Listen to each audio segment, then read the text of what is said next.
Olá pessoal, bem-vindo cada um de vocês a esse vídeo no qual vamos conversar sobre as palavras de Jesus Cristo e hoje sobre essa coisa de nascer de novo, que ele falou sobre nascer de novo e que a doutrina espírita, que é cristã, interpreta na reencarnação.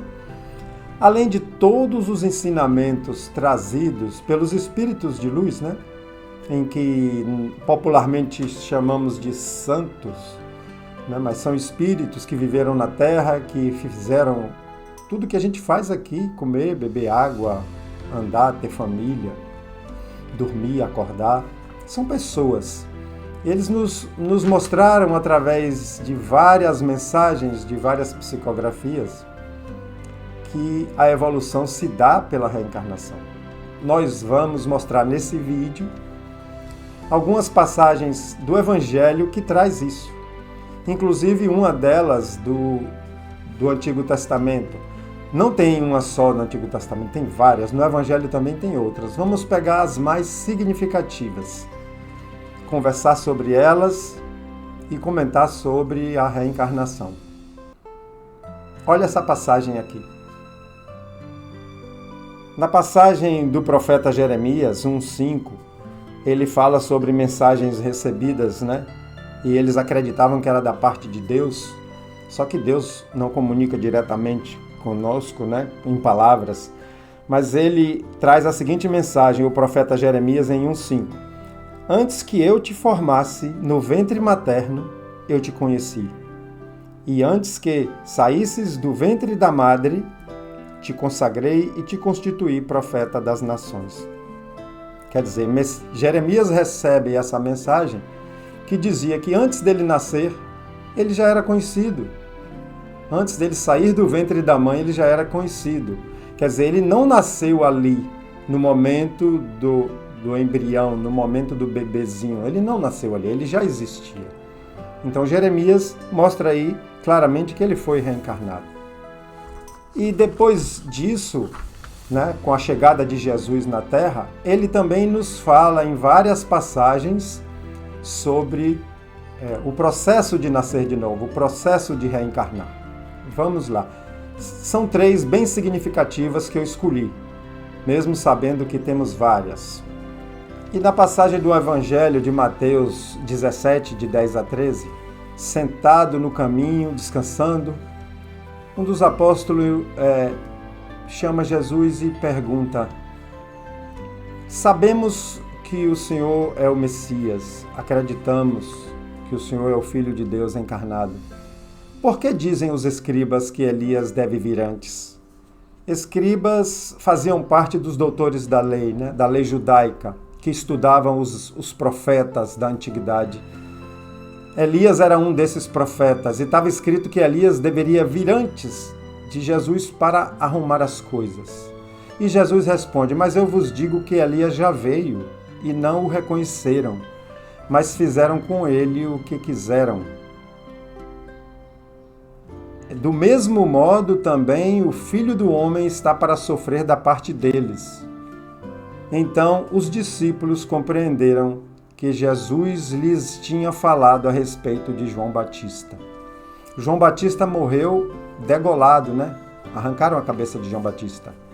E Jesus deixa claro aí, todos entenderam que se tratava de João Batista. Tem coisa mais clara para se entender que João Batista era a reencarnação de Elias? Além de outros fatores do raciocínio atual, para quem busca compreender Deus. Esses fatores que nos mostram que a reencarnação é a lógica da justiça divina. Por que uma pessoa nasce numa situação tão ruim e às vezes doente, às vezes paraplégico, às vezes nascido de uma mendiga. Eu já vi uma reportagem de uma mendiga grávida lá na Cracolândia, em São Paulo. E outros nascem em famílias equilibradas, com todas as vantagens, com todas as possibilidades.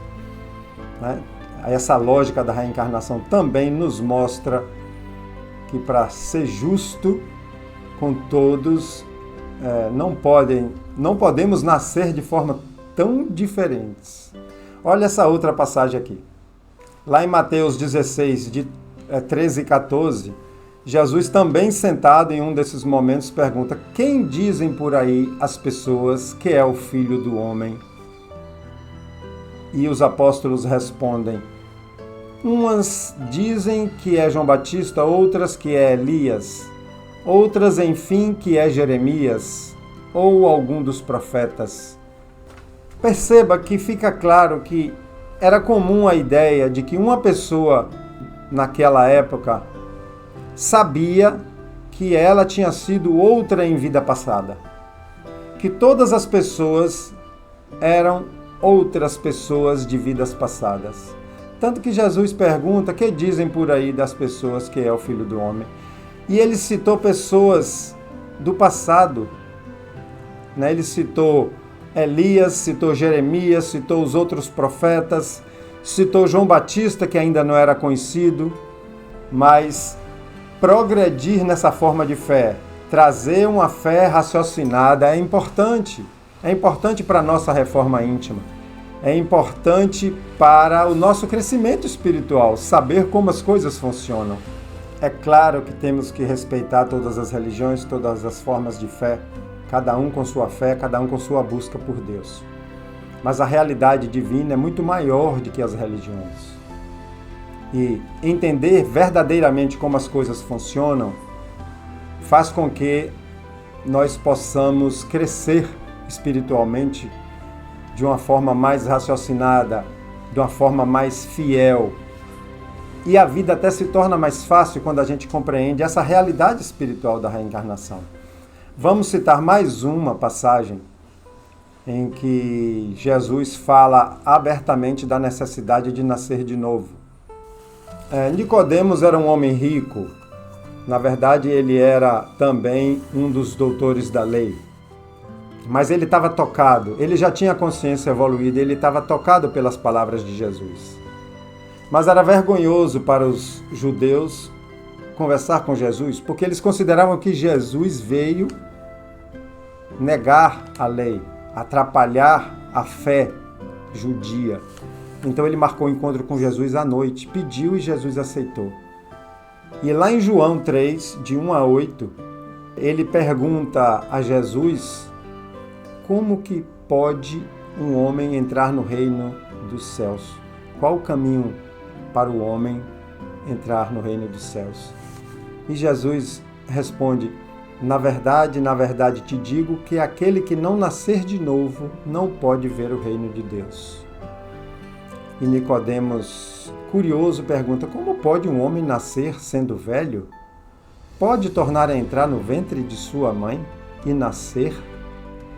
E Jesus reafirma: eu te afirmo, e esta é a verdade, ninguém verá o reino de Deus se não nascer de novo.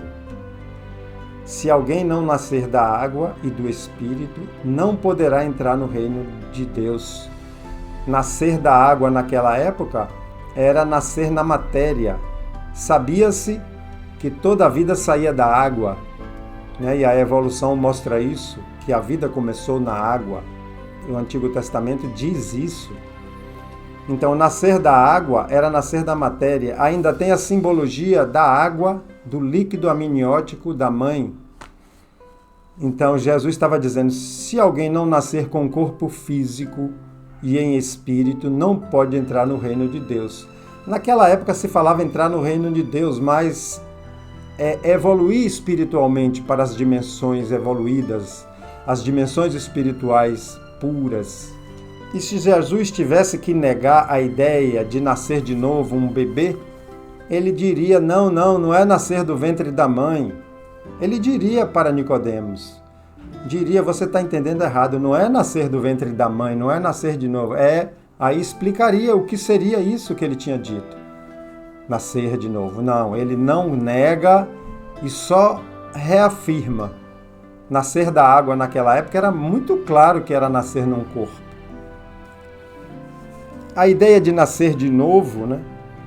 De nascer de novo claramente em carne, num corpo novo, numa família nova, numa situação nova, para o progresso do Espírito, ela foi retirada da Bíblia no Concílio Ecumênico de Constantinopla, no ano de 553, por ordem do imperador Justiniano e sua esposa Teodora.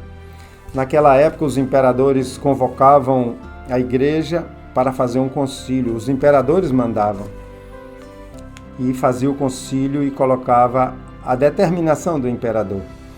Então, toda a ideia de reencarnação, de nascer de novo, foi retirada da Bíblia, lá no ano de 553, no Concílio de Constantinopla. Mas eles parece que não entenderam essas passagens aí, não entenderam que estava deixando clara a reencarnação na época, e as que falavam mais claramente foram retiradas.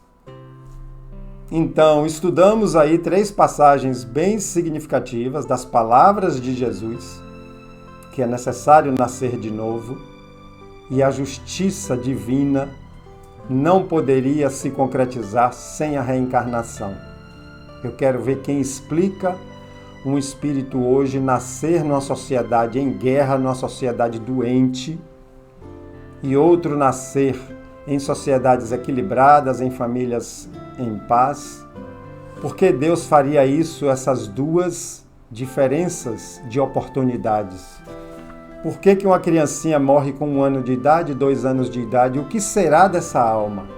Qual o termo de julgamento dessa alma? Para uma pessoa que vive seus 80, 90 anos e pode fazer o bem e pode fazer o mal. O que explica tudo isso? É a reencarnação. Reencarnação não é fé religiosa. Reencarnação é fato natural.